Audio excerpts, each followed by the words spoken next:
Greetings, folks, and welcome to today's show.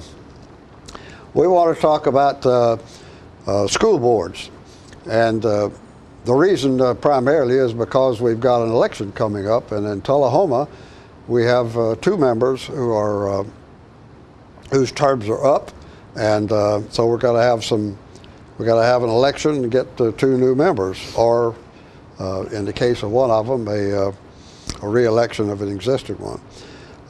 They could pick up papers after February the 15th, and the deadline for turning them in is May the 16th. And we've had 3 pick up, and 1 has returned. So hopefully there may be some more coming out there. Our purpose is really to remind the voters of how important the school board positions are. And in that connection, we want to talk some about the function of the school boards and the kind of things that they do and don't do, and the difficulty of that. And I think when we look over that roster, you'll have a pretty good feel for the kind of people you're looking for. And to discuss this with us today is the chairman of the Tullahoma School Board, Mr. Pat Welch. Pat, thanks for taking the time to join us. Thanks for having me, Tom. And you're now finishing how many? You're in your... I think I'm in my 13th year. Fourth term, huh? And you got 3 more years to go. Correct. Okay. How do you describe your experience during these 13 years? Rewarding. You know, we've come through a little bit of a tough time, but overall, my experience has been great, and I've enjoyed it. One past alderman one time described his term as being a sentence, and I served a term, I think it was 85 through about 88, and I would probably just on the board of aldermen, and I would say that term was a sentence. There were some things enjoyable, but there was a whole lot that wasn't enjoyable. But there's not much that comes, even a minuscule item on the agenda has a lot of times still has a lot of pleasure for me. When I was a student, I enjoyed schools, and when I taught, I enjoyed schools, and while I've been a member of the school board, I've enjoyed schools. Yeah. Okay. Very good. Well, let's take a short commercial break, folks, and we'll come back and go some more.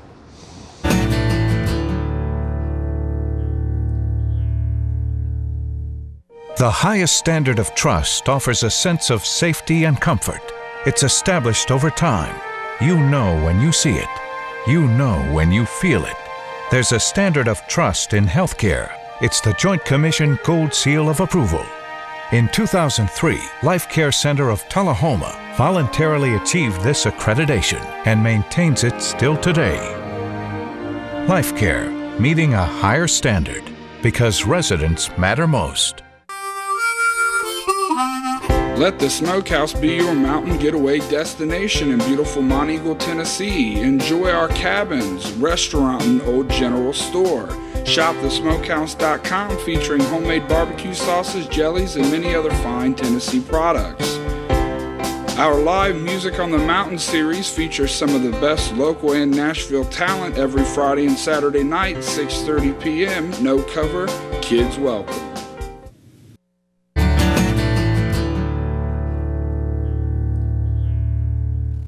We're talking today, folks, with Mr. Pat Welch, who is the chairman of the Tullahoma School Board, and we are talking about school boards.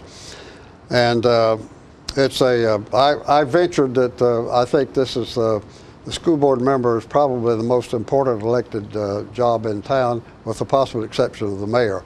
I may give him first ranking, but otherwise, the school board's a very, very critical operation if you care about your school system. Pat, on your own experience, you've described it as being very enjoyable. How much time has it taken? Has that been a penalty, or does it take quite a bit? Not really. Is this one of 15 outside jobs outside of your regular job? No, of course we have a study session and a board meeting every month, and there's going to be several hours of preparation for both. I will admit that I was not prepared for the extra time that the chairman post requires, and I think those that asked me to serve as chairman probably shielded that from me. Didn't volunteer that. Yeah, I don't know that I would have taken it on if I knew exactly what was ahead of me. Yeah. That spot. Well, okay, and how about in terms of difficulty? You think is this kind of a tough job? Can be at times, but to me the intrinsic rewards way outlast that. Well, yes, good. sir. And the other thing that we have difficulty with, I wrestle with this every time we have an election, I guess, and that is what we would consider the qualifications for a school board member. And I have yet to come out with what I would consider a good one. The best I could do was to sort of take a look at the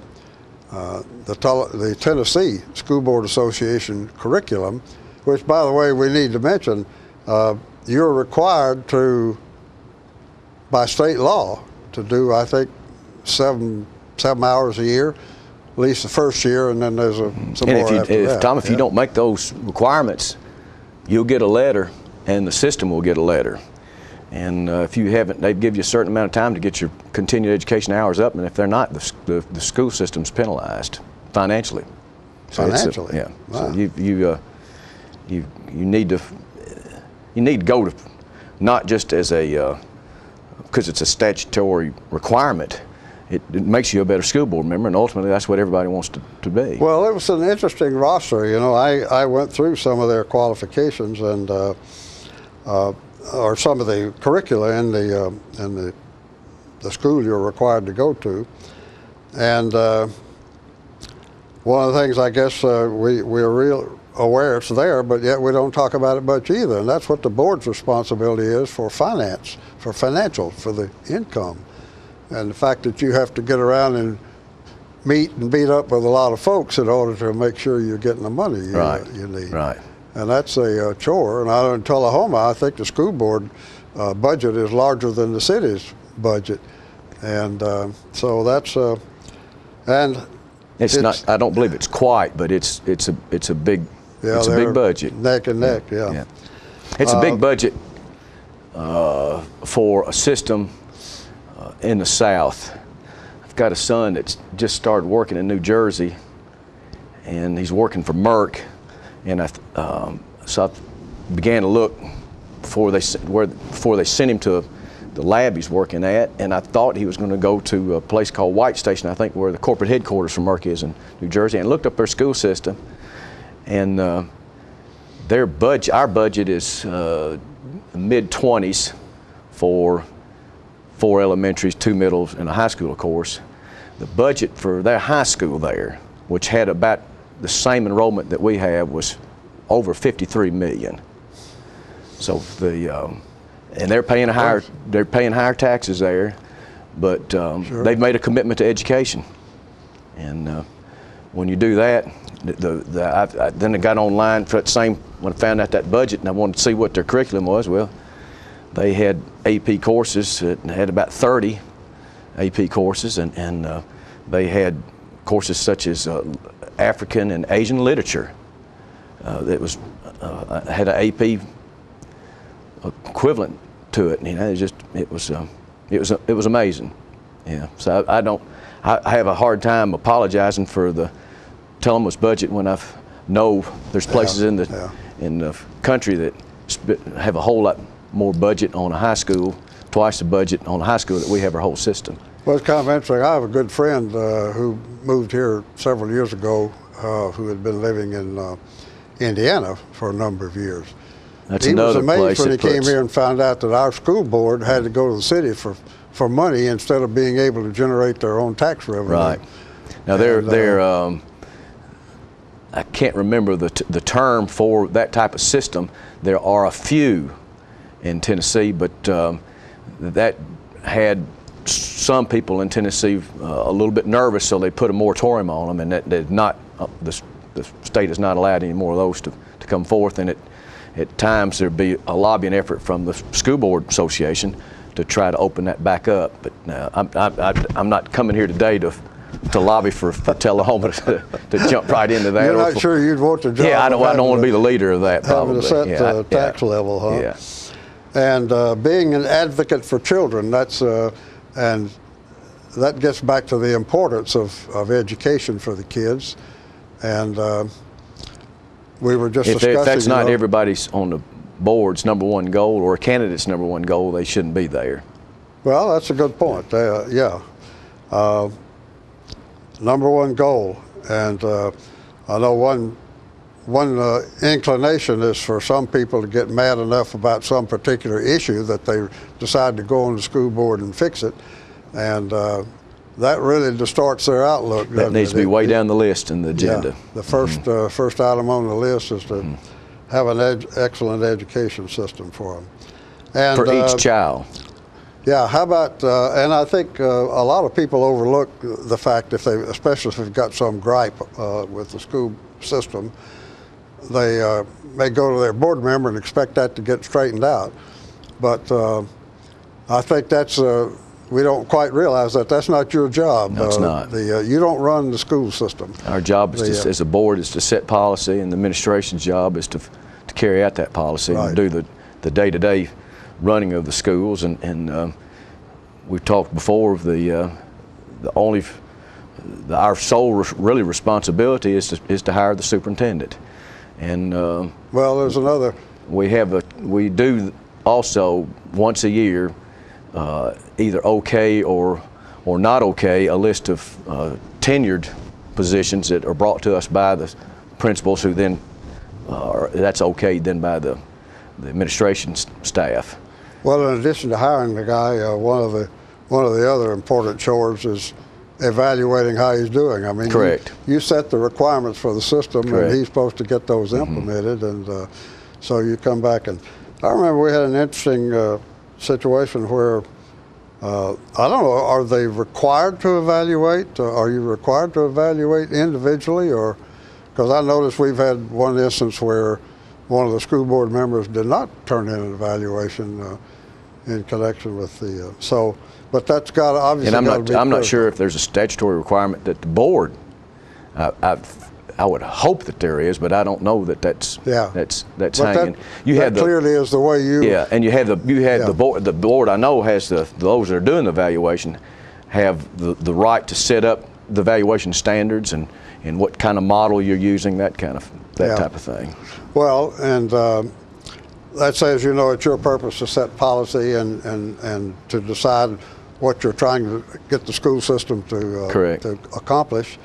And it's his job to get it done, correct, and then you have to turn around and evaluate how he's doing. Correct. Is he getting the job done, or isn't he? Right. And hopefully your evaluation is based on what you're expecting him to do, and not something that he hadn't been told he was looking to do. Yeah. Okay. All right. The policy is one of your major operations, and what does that mean? What's a typical policy or two that comes to mind? Well, some of those, we're right in the process now of reevaluating our policies. They have to be trimmed and evaluated by law periodically, and we're in the midst of that right now. And if you don't pay some attention to that, and the policy manual is about that thick, and every page, if you're not careful, something will happen in a man's term where all heck breaks loose because somebody's misapplied the policy, or the board had no idea that the policy stated such and such. And things just as minute as who gets to decide where concessions the profits might go to, that's in policy, and it needs to be well thought out of, because when somebody's pocketbook starts getting affected, you're going to hear something. Get a little interest, although that doesn't seem like that's a real no, it doesn't, but purpose of education. Right. But every policy in the book, that again it's about that thick, is open for creating or not creating a problem. Somebody has an interest in it. Correct. Yeah. Well, let's take a short commercial break, folks, and we'll come back and go some more.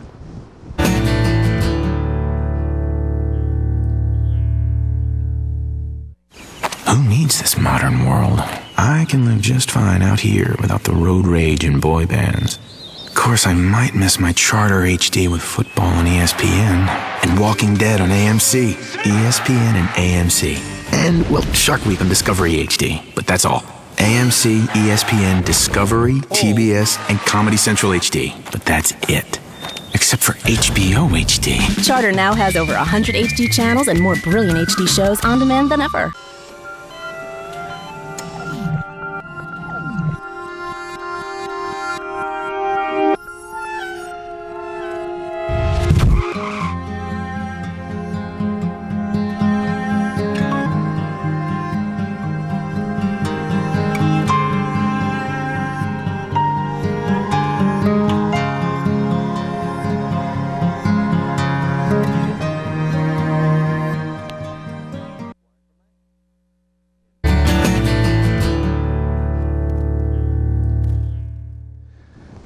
We're back, folks, and we're talking today with Mr. Pat Welch, who is the chairman of the Tullahoma School Board.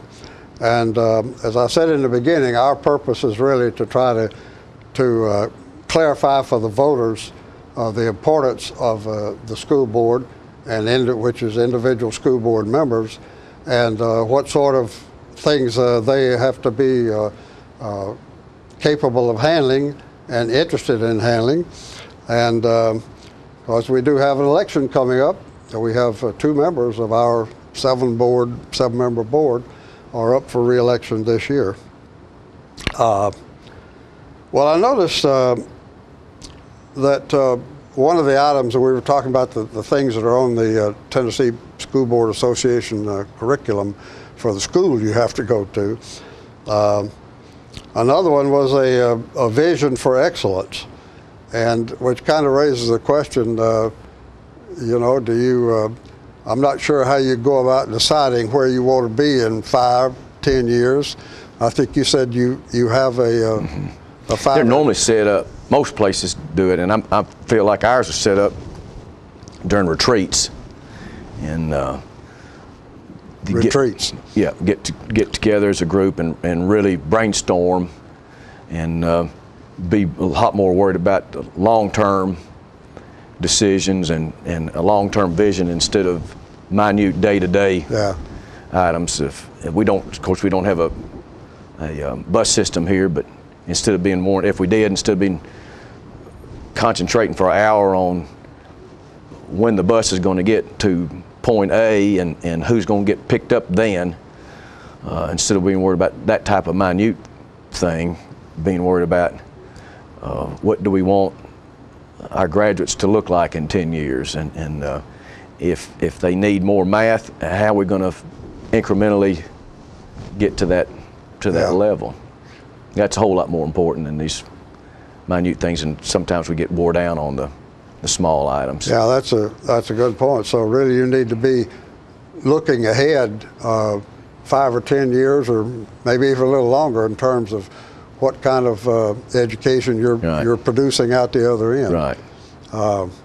And as we keep needing to remind ourselves, the world is getting more complicated, more technical, and it is requiring. And you know, we're riding from time to time real dynamic shifts in what the public at large it wants or expects, or what the educational philosophy that the majority of educators espouse.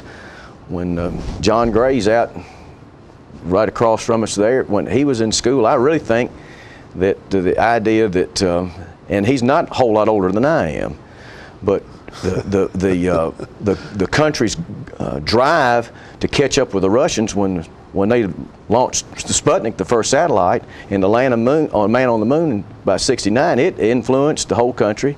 It influenced our area with AEDC, and you know, the math and science was really stressed at that time. Out, yeah. I don't follow John by much and got less hair than he's got, but during my period there was almost this idea, and you're old enough to remember the philosophy about I'm okay, you're okay. Yeah.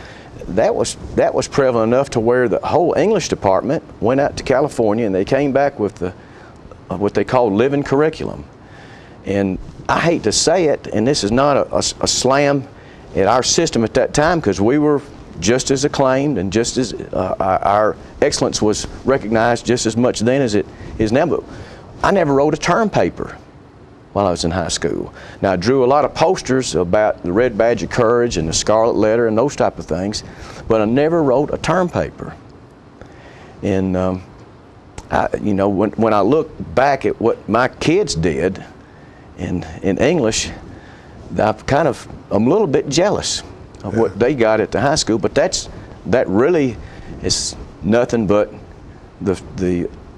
our system reacting and being influenced by the educational ideas that were prevalent during those time periods. That was interesting. There's been some comment about that recently, you know, that when John Kennedy did that, he set a goal for the whole country, and everybody got involved in it. That's exactly right. We haven't had one of those since then. No, I would think if we really want our math and science to really increase, to stay paramount, and because China and India and those places are bearing down on us in those areas, we need to have a real clear-cut purpose.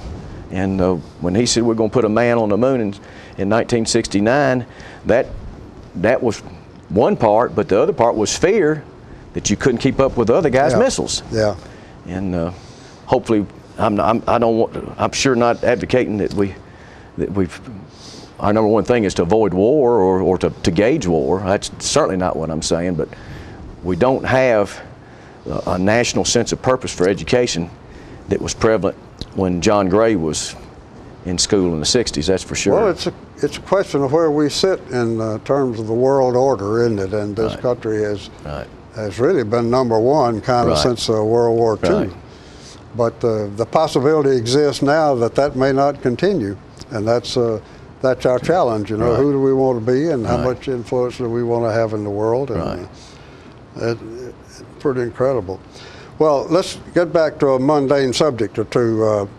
To go into school board, if you're brand new and you go on, what is your learning curve look like? What do you know? How Steve, much do you know starting in? It took me, and I don't want to project to the public that I'm satisfied with where I am as far as being a good member. I need to continue to go to their classes. I need to continually read the journals that the School Board Association publishes. I need to continue to visit our schools. I need to stay abreast. But it was a lot harder for me to get to where I thought I could contribute a little bit more as a school board member than it was when I was an alderman. There's so many facets that you're unaware of when you go on all the legal things that have to take place just to be sure that a special needs kid is properly educated, that most cases you're completely unaware of, and the special needs child is not the only segment of our system that requires a whole lot more knowledge than you have any idea of before you're elected. At least I didn't. Yeah. Okay. In fact, the school that the system of seminars that you're referring to, Tom, the first one is for new school board members. Yeah. And it's most of the classes last all day. Well, that one doesn't just last all day. I think it's 2 or 3 days. Yeah. And that certainly does not put a man on par with what the member that somebody like Mr. Henry Sr. or Jack Thomas Sr. or Clyde Smith or any of these school board members that served for a long time and served really the town really well. 3 visits to Nashville to the headquarters does not put a person at that level. Yeah. Well, and I don't know, we pick a number. I would guess that you probably should expect to be on there a year before you really begin to get comfortable with contributing, as you say, contributing something. And not screwing things up. I think you can contribute earlier than that, but you'd be hard pressed to say that you could contribute to all areas that there's no way you can be familiar with that book of policies that we were talking about in that year. Sounds like that's quite a bit of nighttime reading. Yeah, it certainly is, especially if it's nighttime reading. It's expected to help you go to sleep. Yeah. Well, I won't ask you how much time you're spending on the policy book these days. Well, folks, guess what? We've run out of time. We're going to have to take a break and come back and wrap up.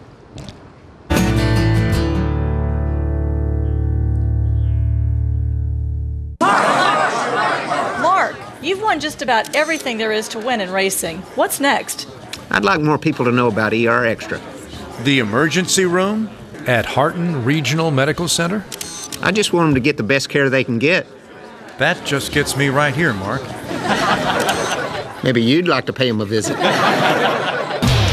Extra at Harton Regional Medical Center. ER Extra. Extra fast, extra easy, extra great. Get your news first, fast, and free with your news leader on 6 every Tuesday, Thursday, and Saturday nights at 6, 8, and 10 p.m.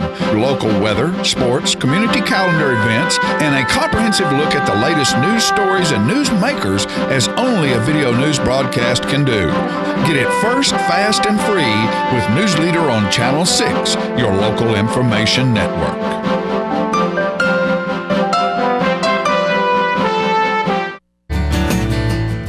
Coming back. We're back, folks, and we've been talking today with Mr. Pat Welch, who's chairman of the Tullahoma School Board, and we're trying to make sure that everybody gets a good understanding as we can produce on what the school board is all about. Pat, you got a short message for the folks in this regard? Yeah, I appreciate your comments about that our position may be the most important. Second to the mayor, there may be aldermen that would and probably would have plenty, and maybe have plenty of arguments, valid arguments that that's not the case, or utility board members, or housing authority members, or airport authority. Hope I didn't leave anybody out. Yeah. But I would just, I would remind the citizens that you've got a great responsibility to vote. One that shouldn't be taken lightly, and our board. And to know who you're voting for. Right. Our board is very important, and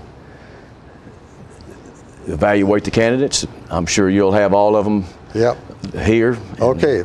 Well, Pat, I want to thank you for taking time to join us. It is a critical subject, and thank you, folks, for taking the time to join us, for letting us in your parlor, and we'll do some more of this between now and election time. See you next time.